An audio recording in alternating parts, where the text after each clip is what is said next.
Thank you for joining us today on the Biz Talk. We have a subject I think is incredibly interesting, getting started in the nail business. We're going to try to cover everything about this, mostly the challenges and why it is so damn hard.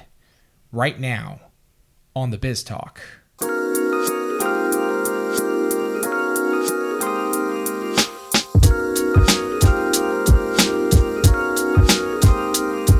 All right, so this is a very, for me, it's a huge topic because in our industry, in the nail industry, we see way too much turnover. We see nail technicians getting started in the business and very quickly dropping out. And in my opinion, there's a very good reason for that. What's that? Which is, it's insanely challenging. And I would even argue that the nail business is harder to get into than if you went to college and specialized in a certain area and came out and looked for work and got a job. It doesn't even come close to how hard it is getting started as a nail technician. And the reason why is because when you graduate from school, number one, you don't know anything about how to do nails. True. You know for the most part, yeah. You just know how to pass the state exam. You know about sanitation, disinfection. Exactly. For the most part. Right? Yeah. The other thing is you have to start your own business for the most part. Now, unless you go into a salon where it's commission-based, right. Where you just kind of fall in. But for the most part, you have to be a skilled nail artist, number one, and I'm saying nail artist because essentially that's exactly what you're doing. You're transforming, gross into beautiful, regardless if you're just doing pink and whites. Did you say gross? I said grody to the max. Into buttes. I'm going to say buttes. Lord. So you have to be only a nail artist, number one. You have to be a business person, number two. And that part is really difficult. But Tracey, you as a nail tech, as a salon owner, do you agree with that? Do you disagree with that? I know where you stand, but just for argument's sake, what's your feelings and thoughts on this topic? I would agree, which is rare. It is rare that we agree off the bat. It's really difficult. I mean, and I think the reason that you see so many people come out and maybe not follow through. I mean, I think there were 2 people out of the 11 that were in my class that actually ever continued to do nails, because you don't realize, for the most part, there are some schools out there that have some amazing teachers that actually show you how to do nails, but for the most part, I did only the hook finger. I never did a full set. I never did a fill. I mean, and then I'm coming out of school and I'm supposed to know what I'm doing. So they're coming out and they're realizing, nope, I'm not. This isn't going to work. So what did you do when you came out of school? And obviously you have to look for more education. So right now we're just talking about the skill part. So you didn't have the skill, hook finger. It's all you did. You passed the test. Where do you go? Are you looking for classes at this point? Well, yes. And I will say, when you say passing the test, it's not like they even consider what your nails look like. I mean, at State Board. Yeah. My nails were probably the worst nails they were like, I agree. They go this way. They were bad. But as long as you don't cut someone at State Board and you do all the sanitation, which is very important, they're going to pass you. So they're not judging whether you can actually do nails. So you got this license, and back when I was coming out, way back. Just kidding. 2 years ago. Times 50. Just kidding. There was... Awful. I'm sorry. That's really... I apologize. You're the same age. Continue. I know we are. I'm a little older. You're older. Yeah. There wasn't YouTube and all this Right. social media. So at what the did you time. do? What did you do? There was a nails only supply house in town, which I'm very thankful for because it's rare, and TKD, and he had classes, and I started taking classes. And ultimately that's when you started to develop your skill. Trying. Correct. Trying to develop. And then I was very fortunate in the salon that I went into. They were very willing to help, even though it was booth rent. So technically, she didn't have to help me at all. All she needed to do was collect my rent. Right. And the girls around me definitely didn't need to help me, but they were very willing to help. Yeah, and I think that, I mean, as a salon owner, you probably want to keep that space filled. Like you don't want somebody to be there for 2 months and then not collect rent. So it's in their best interest to help you with your skill. It is, but a lot of them are so busy with their own clientele, or just gotten to the point that they're kind of over it. They're busy, they're tired, they're spent, and they don't have time to teach someone and then have the possibility that you're going to teach this person and they leave. That's the big one. Like a lot of them think they're going to learn the skills and then they're going to take off. Right. So even though it's in their best interest, but you're saying it's still not common for a salon owner to really kind of like help somebody that's new. Yeah, it's to not so mentor. common. Yeah. Right, to mentor them. So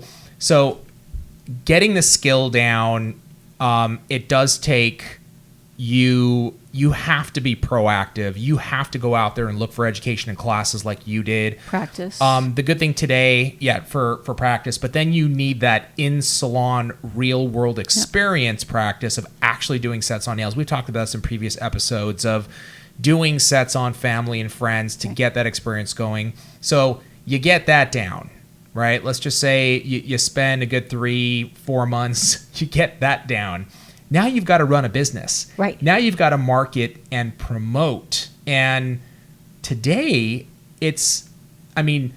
on one hand, it's easier. Yeah. I say easier, and I mean, like, it's maybe just a little bit. It's also, easier in the sense that information is readily available to us at our fingertips, literally, right? True. So getting the education, like you said, you can do that through YouTube. I mean, we have a YouTube channel with, 300 something videos of pure education. Growing quickly. Right. We keep adding and adding and adding. So using companies like us as a resource to get education, which you can do.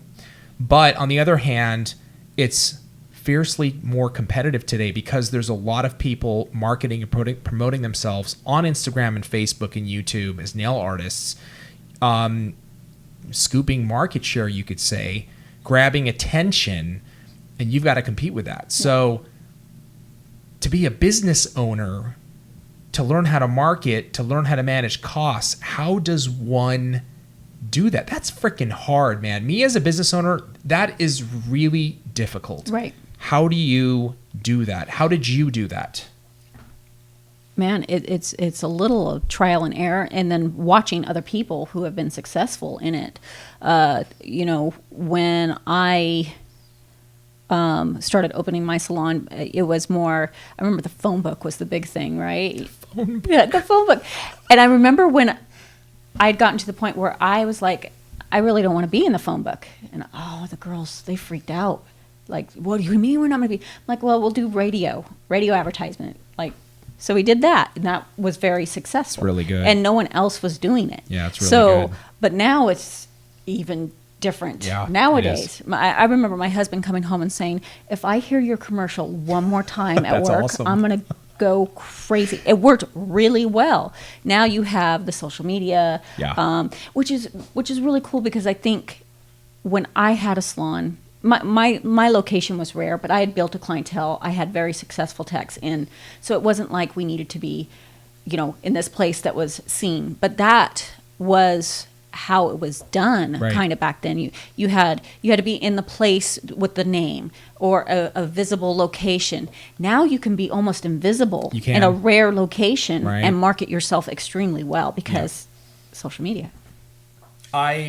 I completely agree with that. I think it's one of the benefits. It's a huge advantage today, even though it is very competitive today versus 10 years ago. Yeah. But you've got to utilize social media to build your business. But even once you do that, let's say you seek out, you research, you learn how to market yourself, you start posting every day, you start getting active. That's like the first step. Preach it. Exactly, right? And then you learn how to actually advertise on Facebook and Instagram, which you should be doing once you start posting regularly. That's a whole nother topic. But then it's managing once you start building the business, you have to know how to run it. You have to know how to manage your costs, because if you're spending as fast as you're making, your business is still going to go downhill. So you have to be skilled. You have to be a marketer. You have to be a social media expert. And on top of that, you got to be the CEO of your business and know how to run it and understand costs. Right. Really quick, costs and money. And honestly, how much in your experience do nail techs understand costs in running their business today as you see it, as you meet them and talk to them? Is there a good understanding, or is there a need to really teach and help nail techs, in this process? I think it's more known today than it was when I was, because it's more, you can Google, you can look things up. Right. A lot of companies have the cost per service broken down to, a certain range. Sure. So you have a good idea. So I think it's a little more, if you want to learn it, it's available. Yeah. I don't know sometimes that techs always look at the big picture. Okay, so they go, okay, my product is costing me $2 per service or whatever it is, and I'm charging $40 for the service, so I'm good, but they're not including their booth rent. Right. They're not including their towel service. They're not including the janitorial service. They're not including daycare. They're not including that. I think is one of the problems. Insurance, all that. So this is a basic profit and loss statement that you need to understand. There's your cost of goods, which is how much does it cost me per service? And let's say it's, let's just give a number on a $40 service. Let's just say it's $5 for a service that you charge $40 for. You're like, I made $35. Yeah. That's your good. Yay. Yeah. That's your gross profit, which is massive. Yeah. Okay. Which is huge. But then you have your general expenses for your business on top of that, which is your rent, which is your towel service, which is all the, cleaning service, whatever it is, you've got to take that. And then after that, that's your take home money. And then you got your personal expenses, like your rent or your mortgage, or in like what Tracy's talking about here, if you have childcare. So there's 3 different sections you got to break your costs down into to fully understand what the hell is going on in your business. Are you making enough? Are you not making enough? What's happening? Yeah. That's probably an area that they're not maybe doing. Maybe, I don't know. There is some that once you break it down, because I've done it with people, it's like you would almost be better off not working. Right. Honestly, I mean, they've just gotten their overhead so much, and then the daycare and all that. And that's why I was so, some people consider it harsh, but very strict about my policy about no-shows and deposits, or not deposits. I would do deposits now, but back then it was, you just had to pay for the appointment you missed to get back on the book. And again, that wasn't right away, but if they were a repeat offender, that's how I had to do it, because I was paying for daycare and all this different stuff. So it's costing me money that you didn't show up to your appointment. Yeah. It's a good exercise to understand this. Yeah. Okay. It's a very good exercise. You should do it. And if you're not aware of how to track your expenses, Google it. Yep. Look it up. There's very simple apps that you can plug in your expenses. Like every day, whatever you're spending, when you get your bills on a monthly basis, you can plug them in. You can plug in what you make, and it will tell you, without you even having to do anything, exactly what you're making. Okay. And I think that's hugely important. And I think it's a major reason why there is such a high turnover in our industry, and why it's so difficult to be a truly successful nail technician, very profitable. You got to get your skill down. You got to build your clientele. You've got to be a marketer, and then ultimately you got to be a business person. Right. And these areas you have to get down, unlike going and working for somebody where you don't need to do any of these things. You just go in and say, what do you want me to do? I think the biggest thing is awareness of what is actually going on in your business, from the marketing end to the skill level to understanding your costs. You've got to be honest with yourself. Don't try to like hide it and say, I'm just going to kind of go along with it. Yeah, they try to make it prettier than it is. Right. Don't do that. You've got to be honest with yourself, with your business, know exactly what's going on in these areas. If you know exactly what's going on in these areas, you can actually see what needs improvement. And then from there, you will start to really build a very strong foundation and grow your clientele and your entire business every single day. Do those things, take care of it, make the improvements, and this way you will not be part of that high turnover that we are seeing every single day. We hope you enjoyed this week's episode. Can't wait to see you next week on the Biz Talk.